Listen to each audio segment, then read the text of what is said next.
In ancient England, the powerful King Lear is growing old. He decides to divide England between his 3 daughters, announcing that whichever daughter loves him the most will get the best part of the kingdom. Goneril and Regan, Lear's eldest daughters, both give flowery speeches about how much they love and admire Lear. Next comes Cordelia, the youngest daughter, and Lear's favourite. But Cordelia does not follow her sister's example. She says simply that she loves her father as much as she ought, nor more nor less. Lear explodes. He is furious that his favourite daughter didn't shower him with praise like Goneril and Regan. He is so angry that he banishes Cordelia. The Earl of Kent tries to calm him down, but Lear does not listen, and banishes Kent too. So Lear splits the kingdom in 2. He gives half to Goneril and her husband, Albany, and half to Regan and her husband, Cornwall. He also announces a new living arrangement. Now he will live with Goneril 1 month and with Regan the next. As soon as Goneril and Regan are alone, they notice how unstable and rash their father is. They decide to do something about it. Cut to the Earl of Gloucester's castle.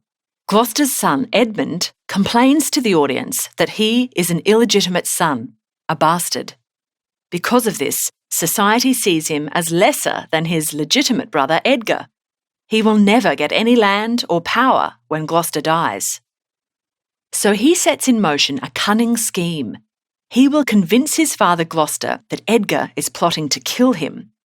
When Gloucester turns against Edgar, Edmund will be ready to steal his father's land and power. Both Gloucester and Edgar are gullible, falling for Edmund's deceitful schemes. Meanwhile, Goneril is frustrated at life with Lear and all his rowdy, rude knights. She wants to kick him out and send him to live with Regan. Elsewhere, Kent still wants to serve his king, even though Lear banished him.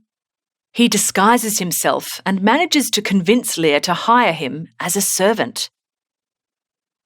Enter the fool, the court's clown. To Lear's mixed annoyance and amusement, the fool teases Lear about his dwindling authority, singing a string of seemingly nonsensical songs. Goneril enters and complains to Lear about the behaviour of his knights. Lear is violently offended by her complaints and storms out to go live with Regan instead. Goneril sends her servant, Oswald, with a message to Regan, telling her what has happened. King Lear also sends a message to Regan via Kent, announcing that he is coming to live with her.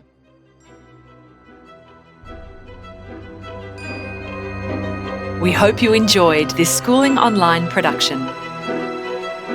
For more easy lessons on King Lear, check out our summary of Act 2.